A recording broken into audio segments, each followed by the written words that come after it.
वाटतं की या स्थितीमध्ये विलिनीकरण एक वेगळा पर्याय असू शकतो? मी तुम्हाला खरं सांगू, आज देशाची आर्थिक, राजकीय आणि सामाजिक परिस्थिती इतक्या अडचणीत आहे की आता राजकारण करायची वेळ नाही, आता देश वाचवायची वेळ आलेली आहे. महागाई, बेरोजगारी आणि प्रचंड भ्रष्टाचार, नीटच्या परीक्षेचा आता आम्ही एकामेका तू मे करत बसायचं का नीटच्या परीक्षेमधल्या मुलांचं भविष्य बघायचं?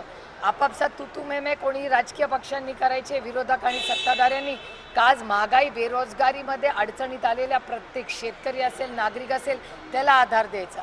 आम्हालाही काही जबाबदाऱ्या आहेत की नाही? लोकांनी विश्वासाच्या नात्याने धोरणात्मक निर्णय घेण्यासाठी आम्हाला आलेलं आहे आणि घरं फोडा, पक्ष फोडा असले उद्योग आम्ही केलेले नाहीत आणि कधी करणारही नाही. आणि आत्ता तृणमूलचं जे मॉडेल आहे ते शिवसेना आणि राष्ट्रवादीपेक्षा काही वेगळं नाही.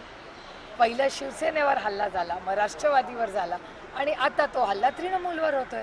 काही रोहित पवार उपोषणाला बसलेले आहेत. तुम्ही जाणार आहात का? काय तुमची या सगळ्या बाबतीत पक्षाची भूमिका आहे? मी पहिल्यापासून रोहितला विनंती करत होते की असं उपोषण तू करू नको, कारण शेवटी आपली ही मोठी लढाई आहे. अतिशय असंवेदनशील हे सरकार आहे, त्याच्यामुळे त्यांच्याशी लढायला आपली ताकद ही आपण ठेवलीच पाहिजे. पण त्याची आस्था, त्याचं प्रेम शेतकऱ्यांवरचं, म्हणून त्यांनी ठरवलं होतं की तो हे करणार. काल रात्रीही मी त्याच्याशी बोलले.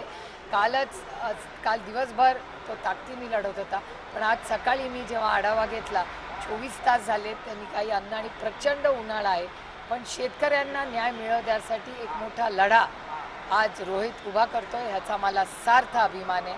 आणि हे सरकार किती असंवेदनशील, गरीब, कष्ट करणारे, जो शोषित आहे, वंचित आहे, पीडित आहे, त्याच्याबद्दल आहे. ह्याचं आणखीन एक उदाहरण म्हणजे ही कर्जमाफी आहे. खासदार संजय राऊत यांनी काल जे वक्तव्य केलं की शरद पवार गटाने काँग्रेसमध्ये विलीन करायला पाहिजे. आमचा गट नाही, आमचा पक्ष आहे.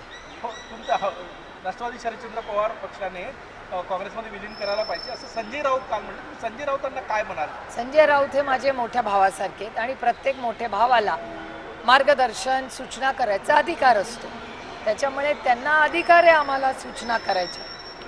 ताई, हिंदी में जानना चाहेंगे, मर्जिंग को लेके जो बयानबाजी हो रही है, कल नाना पटोले ने भी कहा कि इस तरीके का प्रस्ताव पहले आया था, इस पर चर्चाएं हो रही है. हमें कुछ पता नहीं, ना आदरणीय पवार साहब को पूछा कुछ पता है, ना मुझे, ना शशिकांत शिंदे जी, ना जयंत पाटिल जी. हमारे पार्टी में ना किसी ने प्रस्ताव दिया है, ना हमें किसी ने प्रस्ताव दिया है, ना हमने दिया है ना उन्होंने दिया है. भारतीय जहाज़ों पर जो हमला हुआ है, 3 लोग मारे गए, ट्रम्प का बयान है वो ईरान ने किया. ये बहुत दुख की घटना है, बड़ी मतलब बहुत दुख की बात है जिस तरह से हल्ला हुआ है. हमारे 3 भारतीय हमने गंवाए. हमारी अपेक्षा थी कि भारत सरकार इसका जवाब ये देना ही चाहिए. हमारे 3 बच्चे गए, इस मिट्टी के वो बच्चे हैं, भारतीय है, और उसके मान सम्मान में भारत ने एक स्ट्रॉन्ग लाइन लेनी ही चाहिए. और हमारी अपेक्षा है कि भारत सरकार इस पे चर्चा करे, और अगर भारत सरकार फॉरेन पॉलिसी में कुछ न कर पाए तो विपक्ष पूरी ताकत से उस फैमिली के साथ है. और हम ये नहीं लड़ पाए सरकार, तो हम तो पूरी तरह से उनकी तरफ से भारतीय हर बच्चे के लिए, हर भारतीय के लिए लड़ेंगे.